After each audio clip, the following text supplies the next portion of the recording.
Bueno, espero que estén bien. Hoy vamos a meternos en uno de los últimos tres teóricos eh, correspondientes a este año. Hoy sí vamos a proponer una consigna más para el trabajo final. En total van a ser cinco consignas, o sea que esta sería la cuarta. Y entre los tres textos que nos quedan, el de la clase anterior, que no tuvo tarea, y los dos últimos, vamos a sintetizar una sola tarea para redondear en cinco y que el trabajo final tampoco sea eh, tan extenso. Eh, mm, esta combinación de teóricos y prácticos correspondiente a la semana 14 intenta dar cuenta de los procesos de transición a la democracia en América Latina. En el caso de Argentina, han visto o verán la, la caracterización sobre el alfonsinismo, especialmente en su costado discursivo, y en el espacio de teóricos, más allá de que también demos cuenta de algunas otras realidades nacionales, nos vamos a enfocar en las tres que decide analizar Ansaldi en el texto que nos sirve de respaldo, es decir, Bolivia, Brasil y Uruguay. ¿Qué son las transiciones a la democracia? Primero hay que arrancar diciendo que en el mundo, una vez finalizada la Segunda Guerra Mundial, especialmente en el mundo capitalista desarrollado, los sistemas democráticos, o lo que conocemos como sistemas democráticos, es decir, sistemas basados en el pluripartidismo, en la eh, existencia periódica de elecciones y la representatividad, comienza a ser visto como el sistema político ideal, o al menos el ideal dentro de los existentes. Por ejemplo, en la mayoría de Europa, incluso en países que no tenían una larga tradición democrática, se van a empezar a eh, adoptar este sistema, que en realidad puede ser visto como en otros ámbitos, la expansión o el intento de expansión de la realidad norteamericana, que tiene una larguísima tradición de sistemas democrático-liberales, al resto del mundo, al menos en la época, al resto del mundo capitalista. Em, las transiciones a las democracias han sido muy estudiadas, no solamente por el caso latinoamericano o sudamericano, podríamos decir, sino porque en los años 70 se produjeron en Europa las últimas tres grandes transiciones a la democracia, que fueron la de Portugal, la de España y la de Grecia. Entonces, digamos que algunas de las cuestiones teóricas con las cuales se analizan las transiciones a la democracia en América Latina, en gran parte provienen de haber analizado primero aquellas transiciones europeas y algunos otros casos del resto del mundo, eh, con los pros y los contras que tiene eso, digamos. El pro o los pro de tomar, de tener un respaldo teórico previo, pero también el riesgo de pensar con herramientas teóricas europeas, algo que sucede en América Latina.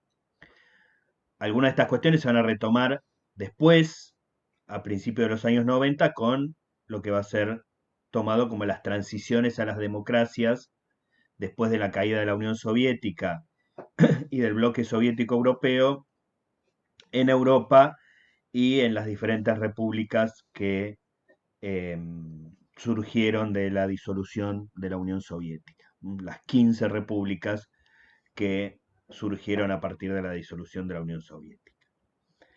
Pero bueno, como les decía, la idea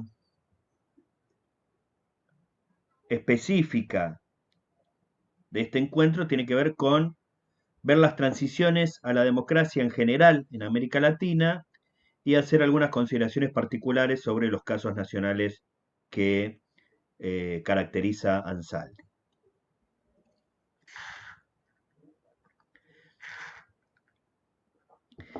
En principio decir que el fenómeno de las dictaduras militares, que no era novedoso en Sudamérica, se hizo general, se generalizó en los años 70.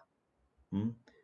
Para, digamos, entre 1976, que es el golpe de Estado en Argentina, que es el último de una seguidilla de golpes en la región, hasta 1981, que es el inicio de la primera transición, o digamos, el primer cambio al sistema democrático para usar las palabras de Ansaldi, que es el peruano, digamos, entre 1976 y 1981, todos los países de la región, de Sudamérica, excepto Venezuela y Colombia, estuvieron bajo dictaduras militares.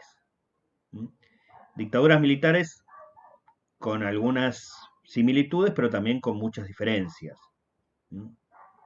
Tuvimos oportunidad de ver el caso de la dictadura brasileña, que es una dictadura más vieja que algunas del resto, porque ya en 1964, como vimos detalladamente, se inicia un gobierno militar que va a finalizar recién en 1985. Había en la región una dictadura militar todavía previa, que era la dictadura de Stroessner en Paraguay, que databa de 1954.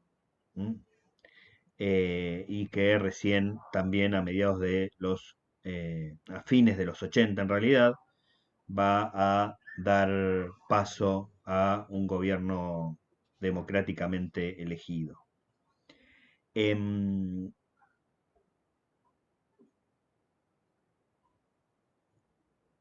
pero estas dictaduras también tenían otras diferencias que tenían que ver con, y son algunas de las diferencias que establece Ansaldi, que tiene que ver con la relación con los partidos políticos, con la relación con las sociedades, con la forma en la que fueron desenvolviendo. También hicimos referencia en algún momento a la mayor o menor legitimidad que pudieron construir en las sociedades. En todos los casos sabemos que son eh, gobiernos inconstitucionales, gobiernos de facto, pero la legalidad de los gobiernos no necesariamente se relaciona con su legitimidad. Entonces vimos cómo, mientras que la dictadura argentina, lo vimos en el texto de Morré, con el texto de Morrés y la clase pasada, a pesar de los intentos de generar una legitimidad, eso siempre fue muy frágil, mientras que en el caso brasileño, de la mano del éxito económico y de algunas concesiones a la política democrática, habían conseguido generar en la sociedad brasileña una legitimidad algo mayor.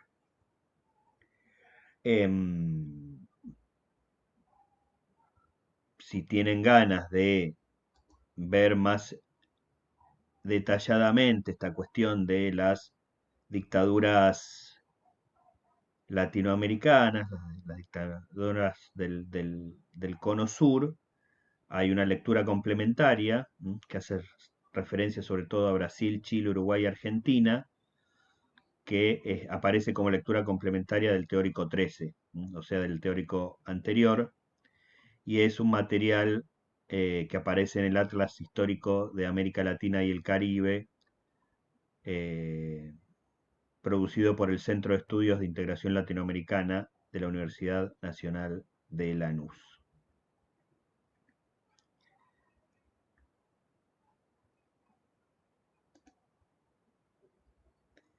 Em, algunas cuestiones con las que empieza Ansaldi. Primero, algunas diferenciaciones metodológicas.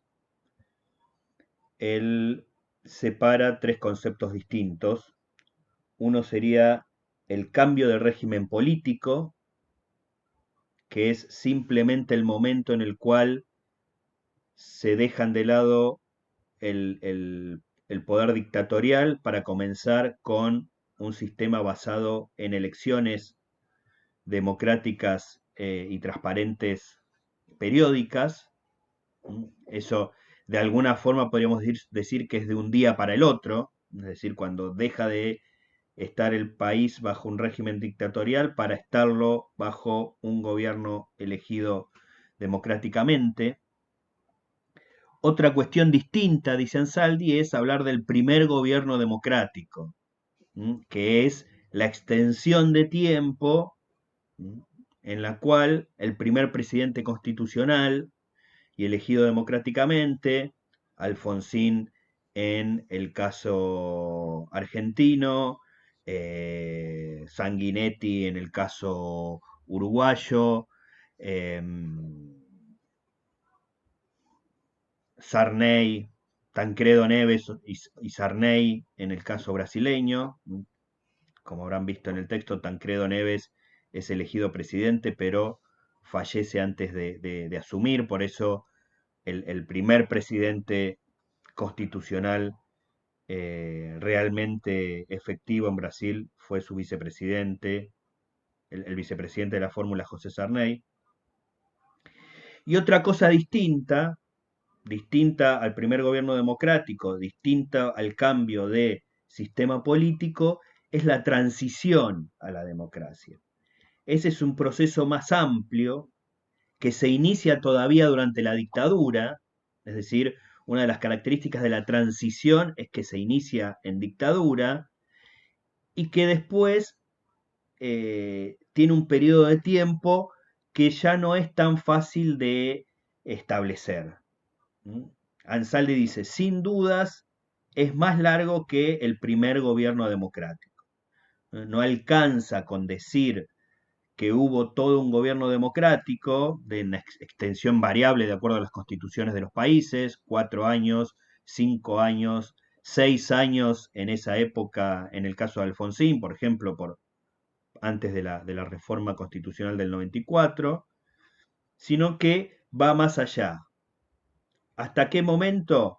Bueno, hay quienes le ponen un límite más práctico, que es, bueno, hasta que termina el segundo mandato o hasta que empieza y se desarrolla el tercer mandato. Y hay quienes, por ejemplo, Ansaldi se inclina más para esta posibilidad, dicen, bueno, el momento en el cual las Fuerzas Armadas ya no tienen incidencia real sobre eh, las decisiones de los gobiernos. O, digamos, en realidad dice, donde el momento en el cual las Fuerzas Armadas ya no tienen decisión sobre nada que les sea referente eh, a su función específica, como ejércitos nacionales. Em, una de las cuestiones interesantes que impugna Ansaldi es el sentido común de que las transiciones democráticas en nuestros países fueron una forma de volver a algo que ya existía. Digamos, pensar las transiciones democráticas como vueltas a la democracia. Y Ansaldi dice, bueno, ahí hay que ver porque las situaciones previas de los países eran muy distintas. Entonces, hay algunos pocos casos en los que efectivamente la transición significó volver a sistemas parecidos a los que había antes de la dictadura. Él menciona básicamente dos, que son Chile y Uruguay. En Chile y en Uruguay, el sistema de partidos, el sistema político y el sistema de partidos que aparecen después de la vuelta de la democracia o después de las transiciones, para no pisarme yo mismo, eh, se parecen bastante a lo que había antes del golpe del 73 en ambos casos. Tanto en Uruguay como en Chile, los golpes de Estado fueron en 1973. Esto no quiere decir que las sociedades fueran las mismas ni que el sistema político fuese acabadamente el mismo. De hecho, el pinochetismo con Pinochet o sin Pinochet tuvo una incidencia y tiene hasta el día de hoy, podría decirse, una incidencia en el sistema político chileno que obviamente no existía antes del golpe del 73. Pero los partidos políticos son más o menos los mismos. En el caso uruguayo eso es muy claro. Cuando vuelve la democracia en 1984, en 85, no, 84 está bien, en Uruguay, los dos grandes partidos eran los dos grandes partidos de toda la vida de Uruguay. Esa es una de las características que tiene Uruguay que no tiene ningún otro país de la región, ¿no? El Partido Colorado y el Partido Blanco o Partido Nacional son partidos de la época de la independencia y las primeras guerras civiles. Digamos, eh, La Valleja, que era el general que cruza con los 33 orientales para retomar el control de la banda oriental de Uruguay, tenía dos lugartenientes, eh, que eran Rivera y Oribe, y son los fundadores, uno del Partido Colorado y el otro del Partido Blanco. Estamos hablando de los años 30 del siglo XIX. De ahí en adelante fueron los dos partidos del bipartidismo uruguayo, un bipartidismo que se quiebra recién con la llegada al poder del Frente Amplio. Por eso, incluso en Uruguay, donde los dos partidos más importantes tienen hasta el día de hoy una existencia constante, una de las novedades a la vuelta de la democracia o después de la transición es no la existencia, porque ya existía de antes, pero sí el crecimiento del Frente Amplio como alianza de partidos de izquierda y de centroizquierda, liderados primero por un militar, Liber Seregni, y después, podría decirse también hasta el día de hoy, por Tabaré Vázquez.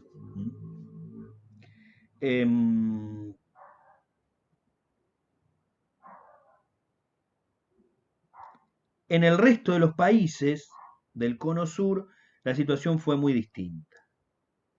Por ejemplo, la transición a la democracia de Paraguay significa una situación totalmente inédita, de competencia multipartidaria en relación a la anterior. Aunque hasta el día de hoy, hay que decirlo, con una supremacía muy fuerte de un partido político, que es el Partido Colorado, que de hecho era el mismo partido de Stroessner.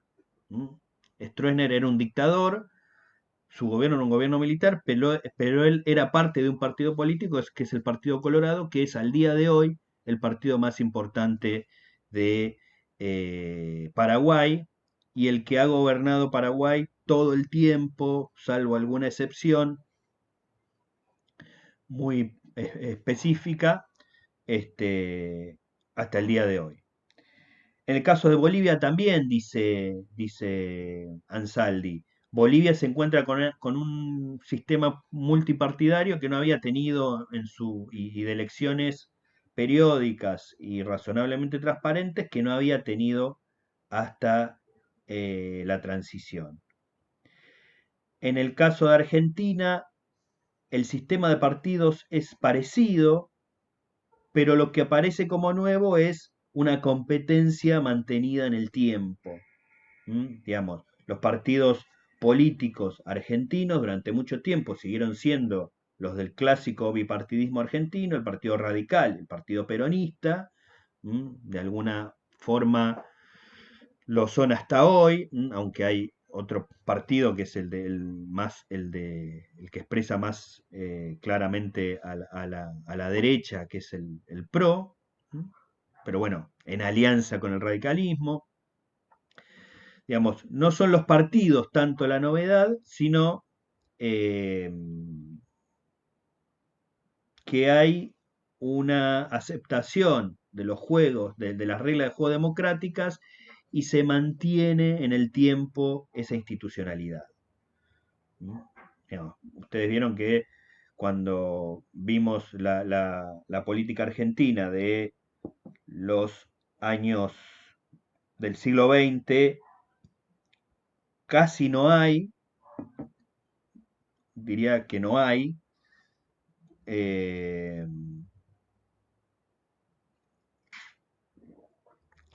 en realidad sí hay algunas pocas, digamos, momentos en los cuales un gobierno democrático le cede el poder, le entrega el poder a otro gobierno democrático. Hay momentos, digamos, hay tres gobiernos radicales, vimos con Irigoyen, Alvear, Irigoyen, después hay un golpe, después hay un proceso constitucional pero fraudulento, después viene el golpe del 43, después viene la irrupción del peronismo, otro golpe de Estado, las semidemocracias, digamos, no había un momento, no hubo un momento de estabilidad democrática, como si, por ejemplo, aunque con sus idas y vueltas, había conocido Brasil desde 1945 hasta 1964. Entonces, en el caso de Brasil, dice Ansaldi, la transición es hacia un sistema democrático ya conocido, pero que va a ser ampliado. Que va a ser ampliado, entre otras cosas, porque había sido eh, muy tutelado muy de cerca por los militares y con reglas de juego de un bipartidismo obligado que ya vimos con el texto de Fausto y Devoto. Em,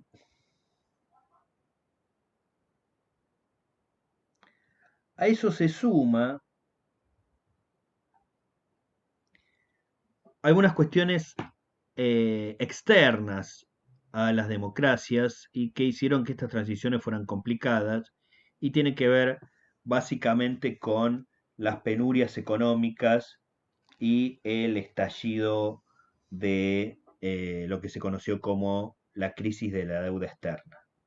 Durante los años 80, 70 sobre todo, había gran disponibilidad de capital en el mundo después de la crisis del 70, lo que se conoció como los petrodólares, y que endeudaron a los países del tercer mundo en grandes sumas que, como pasa habitualmente, no podían pagar y eso estalla en los años 80. Me preguntan acá a qué me refiero con reglas de juego democráticas. Básicamente las que mencioné, la existencia de elecciones periódicas, de un sistema multipartidario, es decir, que haya más de un partido, que no haya partidos proscriptos en general, aunque eso tuvo sus excepciones, y eh,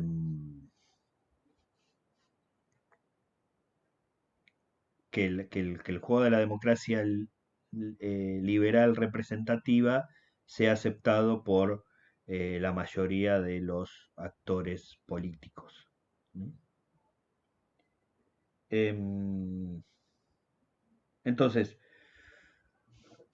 las transiciones a la democracia se dan en el contexto de lo que la CEPAL, este organismo de las Naciones Unidas dedicado a analizar las cuestiones de América Latina, eh, declaró como la década perdida. Ustedes habrán escuchado en algún momento eh, cómo el kirchnerismo usaba la etiqueta la década ganada, haciendo referencia al periodo anterior de gobierno desde 2003 hasta 2015.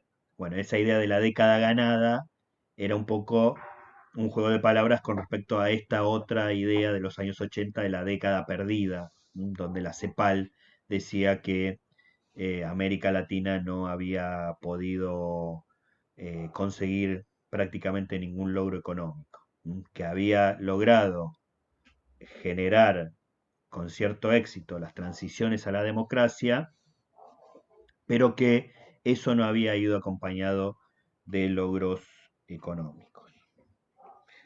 Em,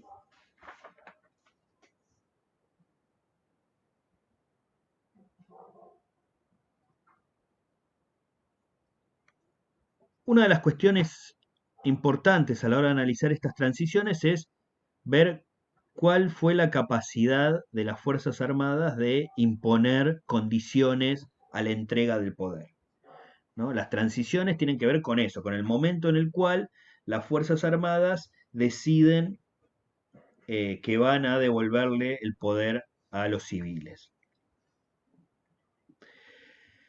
En casi todos los casos, las Fuerzas Armadas tuvieron gran capacidad de fijar alguna de las reglas de juego de la transición democrática y tuvieron gran incidencia en los primeros gobiernos democráticos. Eh,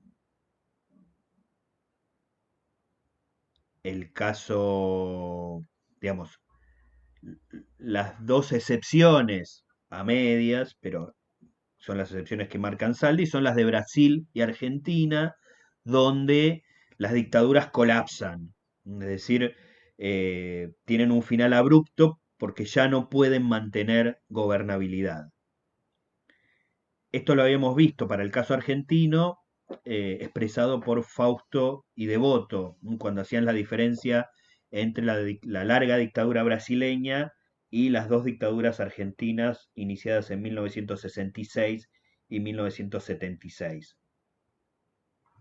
Mientras que las dictaduras argentinas tienen un final abrupto, un poco más largo en el caso del gobierno iniciado en el 66, más abrupto todavía en el caso de la última dictadura, de la mano de el crecimiento de las protestas populares y la derrota en Malvinas. Digamos, en esos casos las Fuerzas Armadas no tuvieron gran capacidad de imponer condiciones. En el caso boliviano, ni siquiera llegaron a eh, imponer una ley de autoamnistía, como si pudieron los militares argentinos, aunque fue una ley rápidamente derogada por el alfonsinismo. Es muy distinto los casos de, por ejemplo, Brasil, Uruguay, Chile. Una cosa que me faltó aclarar, Ansaldi escribe en 2005, ha pasado mucha agua bajo el puente. Entonces, Ansaldi todavía escribe en la idea, no en la seguridad, pero digamos, en un clima en el cual se pensaba que el tiempo de las interrupciones institucionales en América Latina había pasado.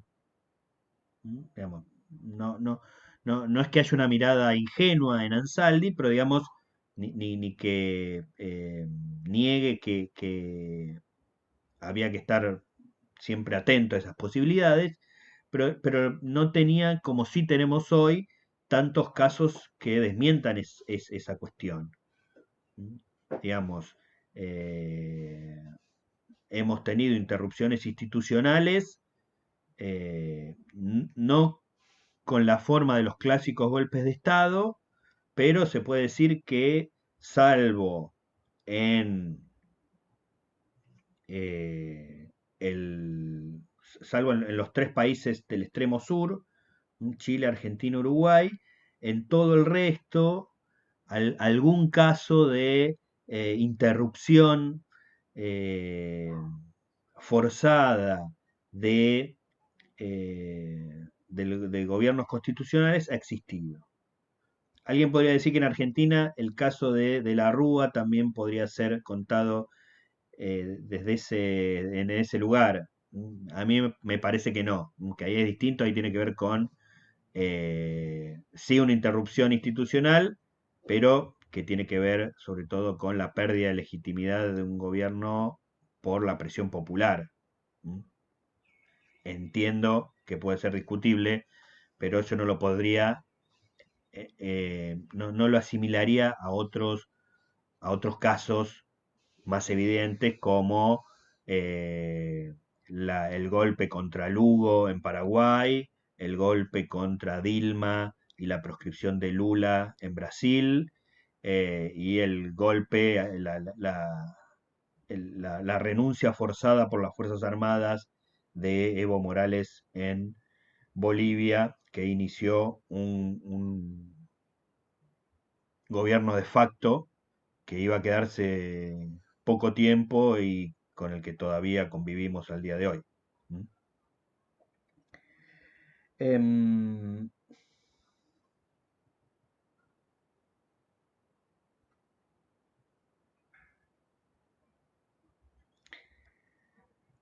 algunas cuestiones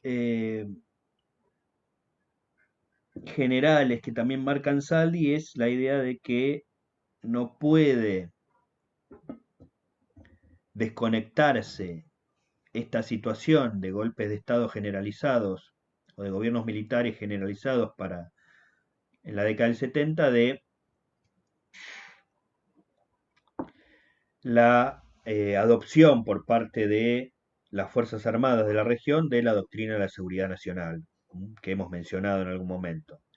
La doctrina de la seguridad nacional, que es una doctrina a través de la cual el Pentágono convence a las Fuerzas Armadas de nuestra región de que su mayor objetivo, su razón de ser, es el cuidado no de las fronteras, no de la soberanía nacional, sino hacia adentro, evitando la irrupción de movimientos comunistas o populistas o cualquiera que amenazara con una mayor redistribución de la riqueza en favor de la población más humilde.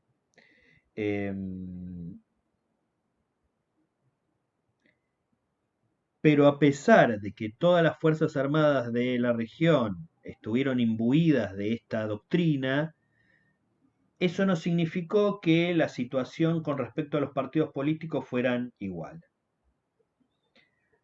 Hay Fuerzas Armadas que claramente gobernaron en contra de los partidos políticos, que no buscaron ninguna legitimidad, o por lo menos ninguna legitimidad de importancia en los partidos políticos, desarmaron los sistemas de partidos existentes.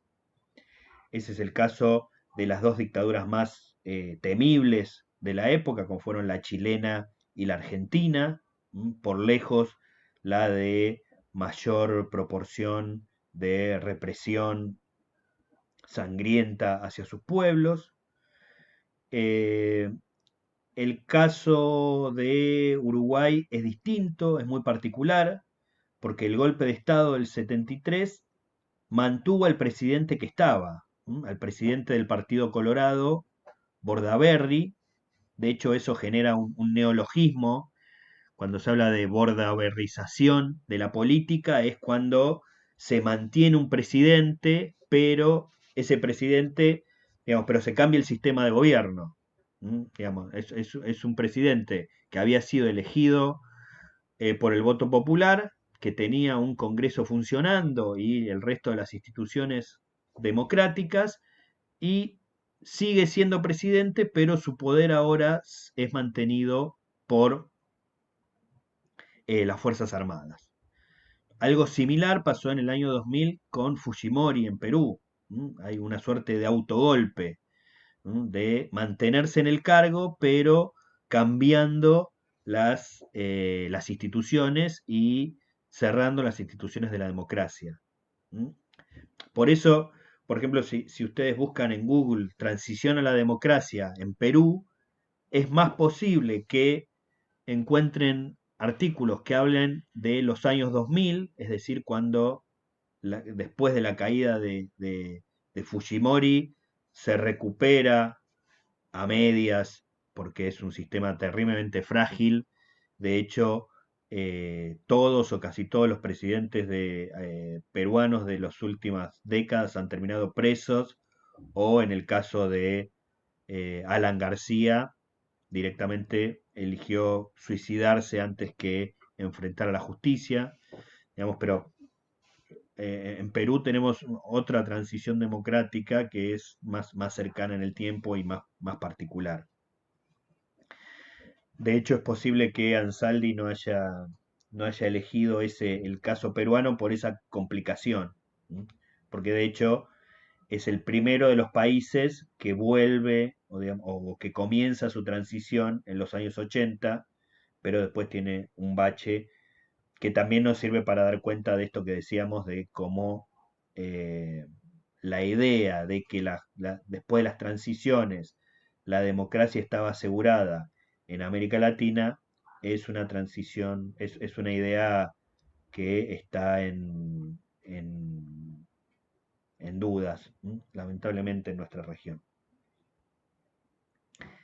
Incluso en nuestro país vemos en estos días coqueteos golpistas que en otra época hubiese sido impensables. Eh, Les decía, mientras hubo dictaduras que gobernaron claramente en contra de los partidos políticos, hay otras que sumaron a los partidos políticos, hablaba de la uruguaya, también la brasileña, aunque ahí con la particularidad de que generó un nuevo sistema de partidos, ¿m? Pero no deja de ser un lugar muy tutelado, muy limitado, pero con cierta aceptación de la existencia de los partidos políticos. Lo mismo pasó en Paraguay, como les decía, el propio Stroessner era parte del Partido Colorado, aunque no había ningún margen para pluralidad de partidos, por lo cual aquí también podemos poner un pero.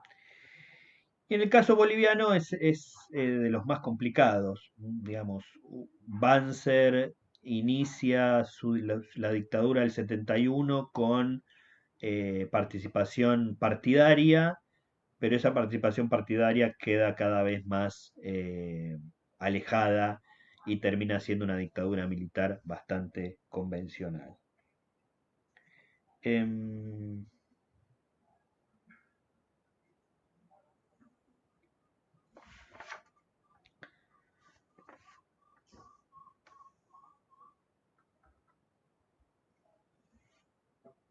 el caso brasileño es el caso donde la transición es la más larga de todas, ¿no? Porque ya para eh, 1974 se empieza a hablar de transición.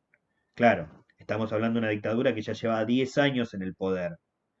Es decir, cuando van a empezar las seguidillas de golpes de Estado en la región, algunos ya habían empezado, digamos, cuando ya había empezado la seguidilla de golpes de Estado, en Brasil ya empezaba a hablarse de transición, aunque va a ser una transición eh, extremadamente larga. ¿Mm? Esperen que no quiero, ¿no? Digamos, se está hablando Digamos, para 1974 ya habían pasado 10 años del golpe, pero pasarían 10 años más hasta que efectivamente se llame a elecciones en 1984. ¿Mm? Eh, Esto tiene que ver, entre otras cosas, como mencionamos, que la dictadura brasileña tenía una legitimidad, cierta legitimidad. Cuando hablo de legitimidad, digo de consenso en algunas partes de la sociedad. No estoy hablando de legalidad, claramente no son gobiernos legales, pero digamos, eh, podía manejar el descontento social con mucho más margen que las dictaduras que la rodeaban. Es una dictadura represiva, pero considerablemente menos represiva que la argentina y la chilena, por ejemplo, y que como mencionamos varias veces, tenía un determinado éxito económico que al resto de los gobiernos militares les tocaba mostrar.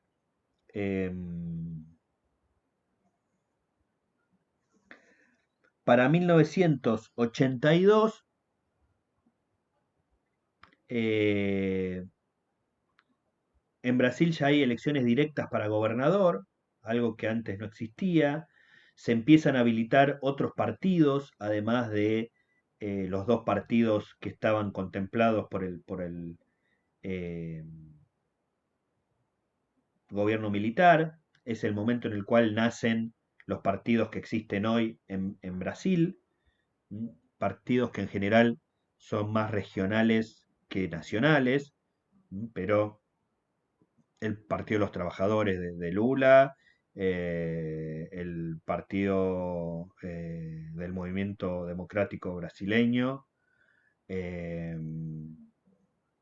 el PSD, el PDT, el Partido Comunista, este, los partidos que hoy conforman el abanico multipartidario en Brasil. Em,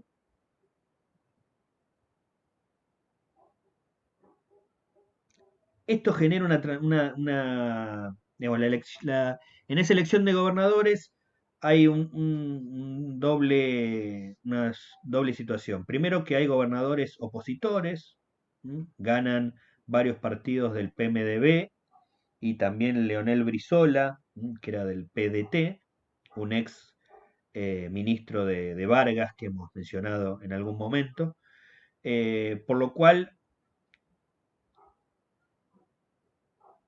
a esos gobernadores opositores les pasa algo que no pasó en Argentina, por ejemplo, que tienen que ser parte de la transición mientras gobiernan, por lo cual no tienen demasiado interés en un final abrupto y caótico de la dictadura. Lo que va a parecer es que en este proceso de combinación, de larga transición, va a haber una suerte de crecimiento de los sectores moderados en Brasil, tanto del oficialismo como de la oposición. Entonces, ni el ala más dura de los militares brasileños, ni los exponentes más opositores de los partidos brasileños van a ganar espacio, sino que más bien va a haber como una suerte de corrida hacia el centro de los sectores que eh, protagonizaron la transición brasileña. Esto se va a acelerar desde el 83 con protestas masivas, digamos, hay una moderación de la política, pero en la sociedad hay una irrupción de una mayor combatividad que va a ser expresada en el movimiento conocido como Direitas Ya, es decir, la exigencia de que las próximas elecciones a presidente fueran directas y no con el complicado proceso indirecto que estaba pensado para que los militares mantuvieran el poder y si no los militares, un representante civil del oficialismo militar. Que esa es la idea que tenían los militares brasileños para las elecciones del 84 y que no pudo llevarse a cabo precisamente porque Tancredo Neves, quien va finalmente a ser candidato a presidente, va ganando poder dentro del partido opositor más importante, que era el PDMB. eh,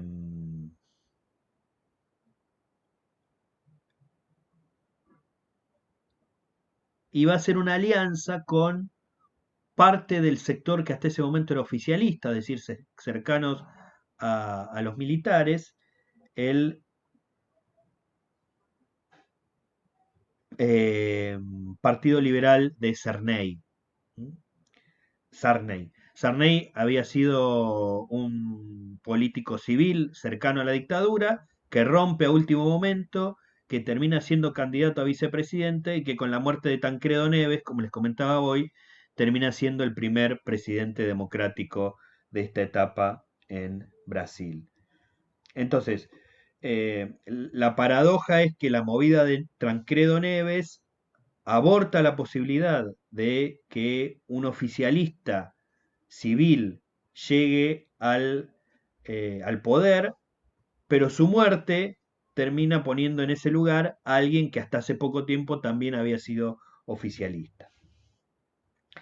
Eh, Sin embargo, dice Ansaldi, ese gobierno de Sarney tuvo algunas cosas positivas en términos de una constitución que estableció ahora sí las elecciones directas, eh, que aceptó el voto de analfabetos, que era una gran deuda democrática de Brasil, que además tenía y tiene incluso hasta el día de hoy, a pesar de los avances que se hicieron durante los gobiernos del PT, una importante cantidad de población analfabeta, y terminó de constitucionalizar o de poner en la constitución la figura presidencial, que hasta ese momento no estaba en la, en la constitución, por lo cual hacía que en algunos casos Brasil pasara del presidencialismo al parlamentarismo eh,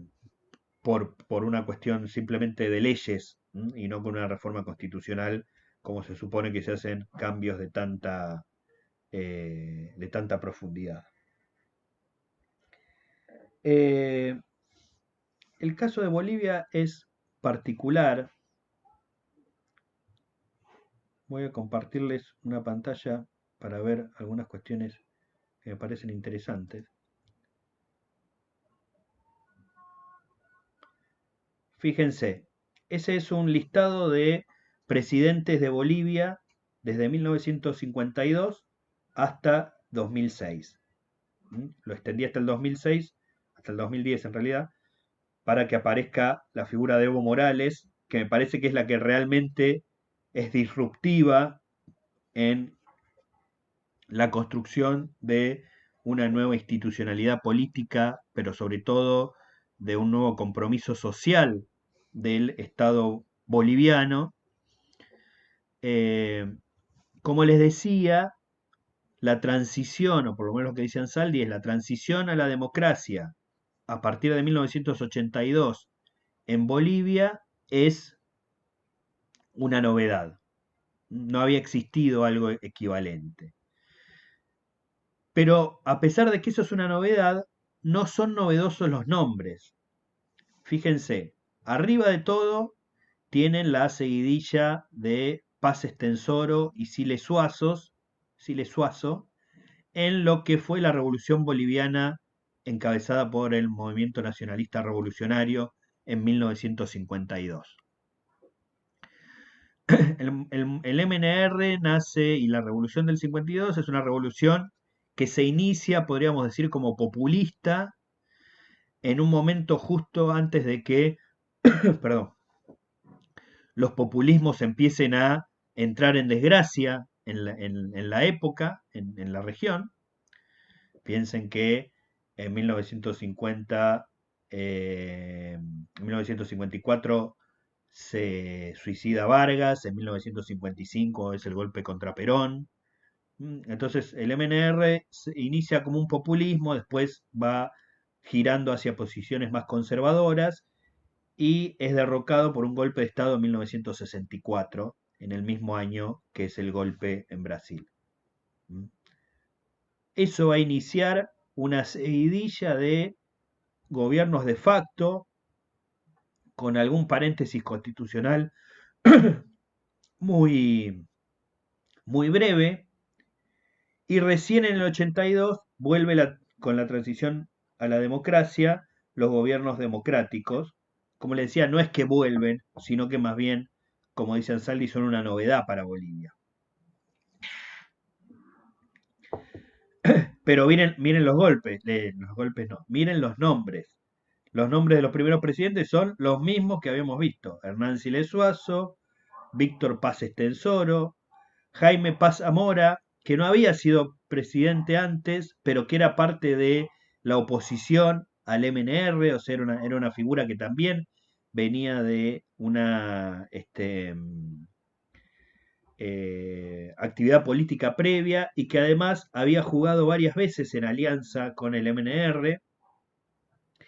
Y en 1997, y esto es más llamativo todavía, va a llegar al poder Hugo Banzer Suárez, que había sido el dictador desde 1971 hasta 1978.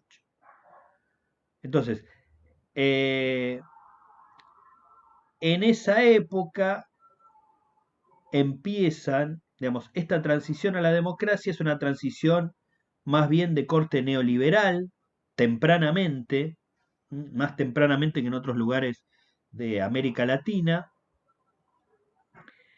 y que va a iniciar y que va a encontrar la oposición creciente de movimientos sociales, movimientos sindicales. En los 80 va a estar la Marcha de la Vida, la Marcha por la Vida, iniciada por el movimiento sindical minero. Después en los 2000 lo que se llamó la Guerra por el Agua. Digamos, un crecimiento de movimientos sociales donde no es para nada poco importante la presencia de los pueblos originarios, que van a dar como resultado en 2006 el ascenso político de Evo Morales y su candidatura, digamos, en los 2000 el ascenso político de Evo Morales, que en 2006 va a llegar a ser presidente de la República.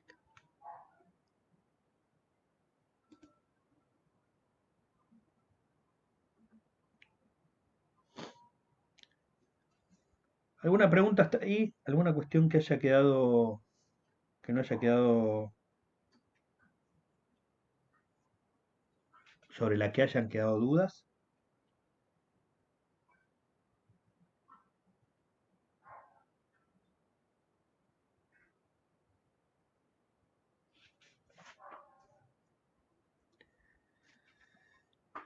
De nuevo, piense que estamos hablando de Evo Morales, que hace poco tiempo fue obligado a renunciar por las Fuerzas Armadas. Es decir, cuando la democracia boliviana realmente encuentre una figura disruptiva, van a ver en el último de los prácticos el discurso de Evo a la presidencia, a la primera presidencia.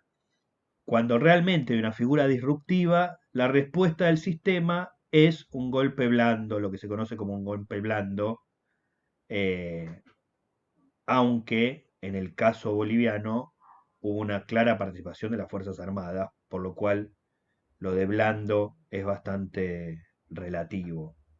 Hace poco tiempo, además, apareció la noticia de que ni siquiera lo van a dejar presentarse como candidato a senador por Cochabamba. Es decir, es muy difícil realmente pensar en términos, la política actual de Bolivia en términos democráticos. Por eso hay que tener cuidado también con la visión excesivamente institucionalista de los sistemas políticos. Están bien las instituciones, las reglas de juego claras, pero no puede ser que las reglas de juego sean aceptadas solamente cuando gana la derecha o solamente cuando llegan al poder gobiernos que prometen no cambiar nada o no cambiar casi nada, ¿no? Porque entonces ahí termina siendo, termina habiendo dueños de la pelota, ¿m? Que en su momento eran los militares, que ahora son a veces los jueces, a veces los medios, siempre el poder económico, a veces la embajada de Estados Unidos, ¿no? Entonces es una democracia en la cual parece que la democracia sirve hasta que el dueño de la pelota se enoja y se lleva la pelota y se pone a jugar a otra cosa. Bueno, hay que tener mucho cuidado con eso. ¿M? Por eso cuestiones como el levantamiento policial en la provincia de Buenos Aires el otro día prenden cierta luz de alarma. Más allá de lo que siempre se dice, de que hay un reclamo justo, que es un reclamo salarial, una cosa es un reclamo salarial, otra cosa son decenas de patrulleros alrededor de la Quinta de Oliva, digamos, marcándole o queriendo marcar la cancha al presidente de la nación.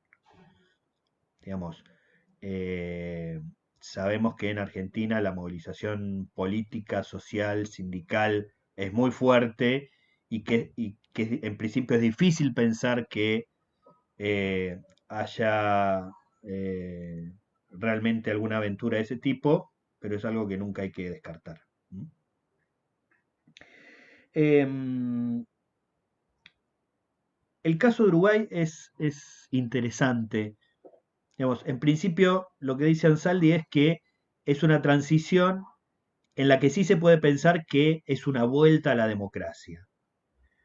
Pero es interesante ver que es una transición terriblemente pactada y donde las Fuerzas Armadas tuvieron mucho, eh, mucha capacidad de fijar reglas de juego. Las Fuerzas Armadas uruguayas no mostraron en ningún momento una especial aprehensión contra los gobiernos, contra los partidos políticos, como les decía. Hay cierta aceptación de que lo normal eran los partidos políticos. De hecho, cuando en 1976 exigen la renuncia de Bordaberry, de alguna forma, exagerando un poco, podríamos decir que lo corren por izquierda Bordaberry. Es decir, porque Bordaberry no aceptaba ninguna posibilidad de transición hacia un gobierno nuevamente de los partidos políticos. Eh, es muy relativo, una cosa es lo que dijeron las Fuerzas Armadas, otra cosa es lo que realmente pensaron, pero bueno, digamos, en lo discursivo al menos hay una idea de aceptación de que lo natural era el gobierno de los partidos políticos. Eh, como les decía, los partidos políticos tradicionales en Uruguay son el Partido Colorado y el Partido Blanco o Nacional. A eso se suma como tercera fuerza primero y después, durante mucho tiempo, hasta hace poco, presidiendo la nación, el Frente Amplio. Eh, lo que hay ahora es un presidente blanco, la calle Pou, que es hijo de otro presidente blanco también, el más neoliberal de los últimos tiempos, que fue la calle. Ambos son, de más está decir, expresión de lo más de la derecha del Partido Nacional. ¿Por qué aclaro esto? Porque llamativamente, o les puede llamar la atención, pensando en esto, que el político opositor a la dictadura con más influencia era un político del Partido Blanco, del Partido Nacional, Wilson Ferreira Aldunate, de alguna forma bandera en contra de la dictadura uruguaya. Y esto lo menciono porque una de las condiciones que ponen los militares uruguayos para devolver el poder, en lo que se conoció como el Pacto del Club Naval, era que algunos políticos estuvieran proscriptos, no pudieran presentarse a elecciones, y uno obviamente es Wilson Ferreira Aldunate, el otro es Liber Seregni, el creador del Frente Amplio. Es un pacto que el Partido Nacional, el Partido Blanco, no acepta, pero todos los demás partidos, incluido el Frente Amplio, digamos, que es el partido más de izquierda, de centro izquierda, aceptan. Eh, y por eso, dice Ansaldi, cuando se vota, la votación eh, no tuvo tanto un carácter antidictadura, como fue en Argentina, por ejemplo. Estaba claro que ganar al radicalismo, ganar al peronismo, en ambos casos era un voto antidictadura, a pesar de que en el caso Alfonsín era más claramente una figura antidictatorial por cuestiones que van a ver en los prácticos o ya vieron, mientras que en Uruguay la idea fue más bien la diferencia entre pactistas o antipactistas, es decir, quienes estaban pensando en una transición pactada y quienes estaban pensando en una transición no pactada. Bueno, esa elección la ganó el Partido Colorado, es decir, quien había sido parte del pacto, un tradicional político colorado que era Julio María Sanguinetti, que de hecho ha vuelto a ser candidato a presidente no hace tanto. No me acuerdo si en las últimas elecciones no llegó a ser precandidato al Partido Colorado. Bueno, lo importante es que no solamente ganó el pactismo, sino que este pactismo generó una ley de amnistía para que no se eh, analizaran, no se juzgaran y no se condenaran los crímenes de terrorismo de Estado de la dictadura uruguaya, que fueron sustancialmente menores que los de la Argentina o la chilena, pero existieron. Al día de hoy, Uruguay sigue sin terminar de resolver eso.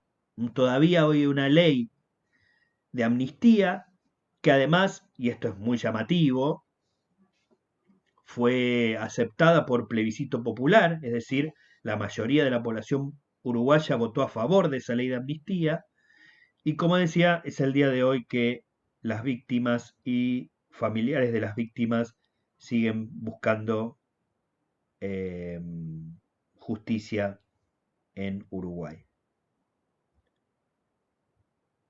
¿Se está escuchando bien? Me avisan que se cortó. Bueno, gracias. Em, Esta es otra cuestión de las que hace hincapié Ansaldi a la hora de analizar las dictaduras. Bueno, ¿cuál fue el después? ¿Cómo se llevó a cabo la cuestión de la relación posterior con las Fuerzas Armadas? ¿Cómo se juzgaron o no los crímenes cometidos durante las dictaduras? Digamos, aquí en Argentina claramente hay una tradición y una fuerza de los organismos de derechos humanos, un compromiso de una gran parte de la sociedad con la defensa de los derechos humanos que no es posible encontrar equivalente en otros países de la región. Entre otras cosas, hay que decirlo, porque la dictadura argentina fue una de las más sangrientas. Pero, por ejemplo, en Chile casi no hay respuesta para los intentos de condenar a militares acusados de crímenes durante el pinochetismo. Recién ahora aparecen algunas posibilidades. Piensen que, para ir a un ejemplo de otra parte, recién ahora en España, 40 años después, más de 40 años después de terminado el franquismo, se está pensando en alguna posibilidad real de al menos conocer la verdad, porque lo cierto es que la inmensa mayoría de los criminales del franquismo ya han fallecido. ¿Mm?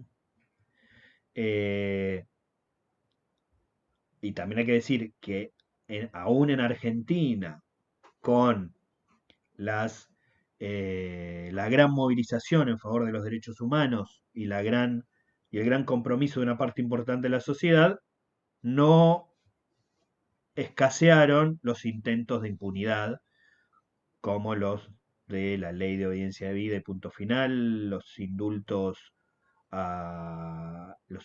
del menemismo, todas cuestiones que cayeron recién a partir del gobierno de Néstor Kirchner en 2003, que posibilitan que al día de hoy podamos seguir con las políticas de verdad, memoria y justicia con la que estamos tan comprometidos y comprometidas.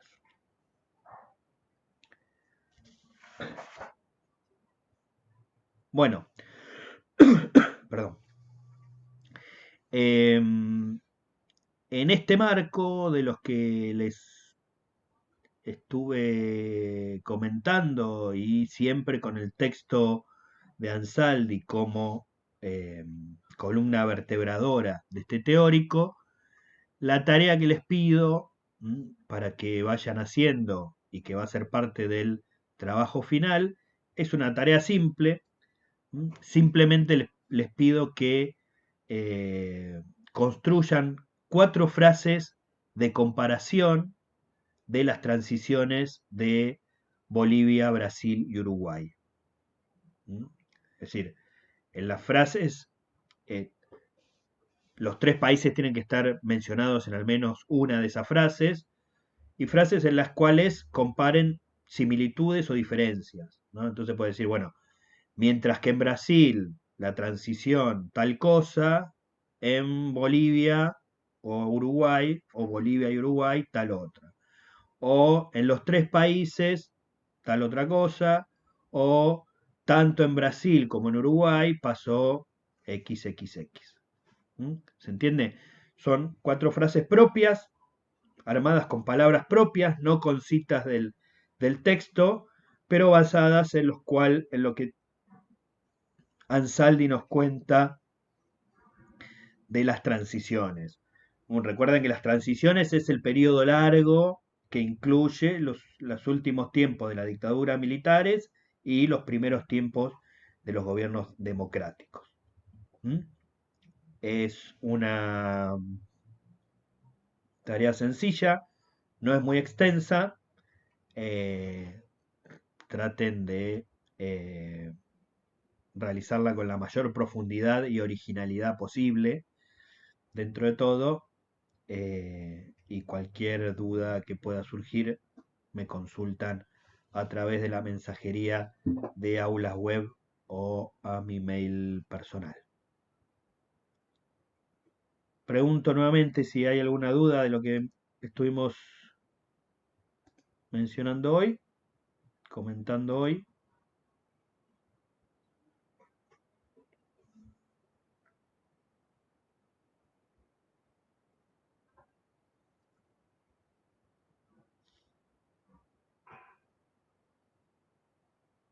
Bueno, espero entonces que el teórico, la clase haya servido y nos estamos viendo el martes que viene.